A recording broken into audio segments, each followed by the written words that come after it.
বাংলাদেশ বেতার রংপুর। এক্ষুনি শুনবেন স্থানীয় সংবাদ। আসসালামু আলাইকুম। বাংলাদেশ বেতার রংপুর স্থানীয় খবরে আমন্ত্রণ জানাচ্ছি ইউসুফ খন্দকার। চলতি এপ্রিল মাসের প্রথম 12 দিনে প্রবাসী বাংলাদেশিরা 1.05 বিলিয়ন মার্কিন ডলারের বেশি রেমিট্যান্স পাঠিয়েছেন।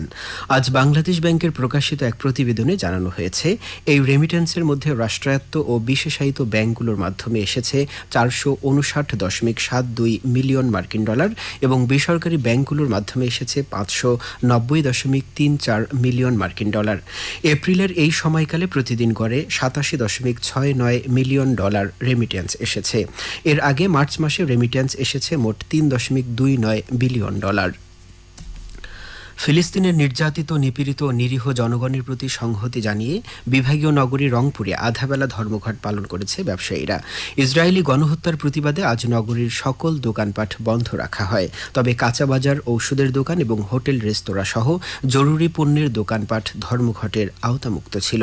দুপুরে জেলা পরিষদ সুপার মার্কেটের সামনে অনুষ্ঠিত সমাবেশ শেষে ইসরায়েলের প্রধানমন্ত্রী বেনিয়ামিন নেতানিয়াহুর কুশপুত্তলিকা দাহ ও ফিলিস্তিনি শহীদদের জন্য দোয়া ও মোনাজাত করা হয়। কর্মসূচিতে 156টি ব্যবসায়ী সংগঠনের নেতৃবৃন্দ, শিক্ষক, শিক্ষার্থী, চিকিৎসক, সাংবাদিক, সুশীল সমাজের প্রতিনিধি এবং রাজনীতিবিদ সহ বিভিন্ন শ্রেণী পেশার মানুষ অংশগ্রহণ করেন। গাইবান্ধা 2 আসনের সাবেক সংসদ সদস্য ও জেলা আওয়ামী লীগের সাংগঠনিক সম্পাদক শাহ সারোয়ার কবিরের জামিন নামঞ্জুর করে তাকে কারাগারে পাঠানো হয়েছে। আজ বিকেলে জেলার অতিরিক্ত চিফ জুডিশিয়াল ম্যাজিস্ট্রেট আদালতের বিচারক মোহাম্মদ জাহাঙ্গীর আলম এই আদেশ দেন। জুলাই আন্দোলন চলাকালে জেলা বিএনপি ও যুবদলের অফিসে অগ্নিসংযোগ ও ভাঙচুরের অভিযোগে গাইবান্ধা থানায় পৃথক 2টি মামলা রয়েছে। তিনি গ্রেপ্তার এড়াতে আত্মগোপনে ছিলেন। গতকাল তাকে দিনাজপুর থেকে গ্রেফতার করা হয়। লালমনিরহাটে তামাক চাষ ও ব্যবসা নিরুৎসাহিত করতে চাষি ও ব্যবসায়ীদের সাথে আজ এক মতবিনিময় সভা অনুষ্ঠিত হয়েছে। দুপুরে স্থানীয় কালেক্টরেট সম্মেলন কক্ষে আয়োজিত সভায় প্রধান অতিথি ছিলেন বিএনপির কেন্দ্রীয় নির্বাহী কমিটির রংপুর বিভাগীয় সাংগঠনিক সম্পাদক ও জেলা সভাপতি অধ্যক্ষ আসাদুল হাবিব দুলু। সভাপতিত্ব করেন deputy commissioner HM Rakib Haider. সভায় চাষিদের ক্ষতিকর তামাকের কুফল সম্পর্কে বিস্তারিত আলোচনা করা হয়। বেগম রোকেয়া বিশ্ববিদ্যালয়ের কর্মকর্তাদের নিয়ে অফিস ম্যানেজমেন্ট বিষয়ে 3 দিন ব্যাপী আয়োজিত কর্মশালা আজ শেষ হয়েছে। সমাপনী অনুষ্ঠানে প্রধান অতিথি ছিলেন উপাচার্য অধ্যাপক ডক্টর শওকাত আলী। সভাপতিত্ব করেন IQAC পরিচালক প্রফেসর ডক্টর মোহাম্মদ তাজুল ইসলাম। বিশ্ববিদ্যালয়ের একাডেমিক ভবনে আয়োজিত কর্মশালায় কর্মকর্তাদের পেশাগত দক্ষতা বৃদ্ধির কৌশল সম্পর্কে আলোচনা করা হয়। জয়পুরহাট শহরের ট্রাক টার্মিনাল এলাকায় আজ এক সড়ক দুর্ঘটনায় এক ব্যক্তি নিহত হয়েছেন। দুপুরে একটি সিএনজি ও অটোরিকশার মুখোমুখি সংঘর্ষে এক সিএনজি যাত্রী সড়কে ছিটকে পড়ে যায়। গুরুতর আহত অবস্থায় জয়পুরহাট জেনারেল হাসপাতালে নেওয়া হলে কর্তব্যরত চিকিৎসক তাকে মৃত ঘোষণা করেন।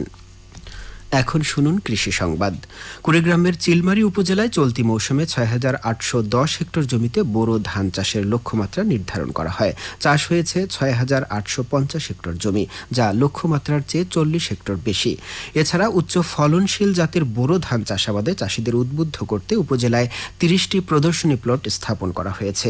প্রতিটি 1 বিঘা প্লটের জন্য চাষিদের বিনামূল্যে বীজ ও সার দেয়া হয়। এদিকে কৃষি প্রণোদনা কর্মসূচির আওতায় জেলার রাজীবপুর উপজেলার প্রান্তিক চাষিদের মধ্যে বিনামূল্যে আউশ ধান বীজ ও রাসায়নিক সার বিতরণ করা হয়েছে। উপকারভোগী 350 জন চাষিদের প্রত্যেকে 1 বিঘা করে জমির জন্য 5 কেজি ধান বীজ ও 20 কেজি সার দেয়া হয়। সবশেষে আবহাওয়া। আজ রাত 1টা পর্যন্ত পূর্বাভাসে বলা হয়েছে ময়মনসিংহ, ঢাকা, ফরিদপুর, মাদারীপুর, বরিশাল, পটুয়াখালী, নোয়াখালী, কুমিল্লা ও সিলেট অঞ্চলের উপর দিয়ে পশ্চিম দক্ষিণ পশ্চিম দিক থেকে অস্থায়ীভাবে ঘন্টায় 60 থেকে 80 কিলোমিটার বেগে ঝোড়ো হাওয়া বয়ে যেতে পারে। সেই সাথে বৃষ্টি অথবা বজ্রসহ বৃষ্টিপাতের সম্ভাবনা রয়েছে।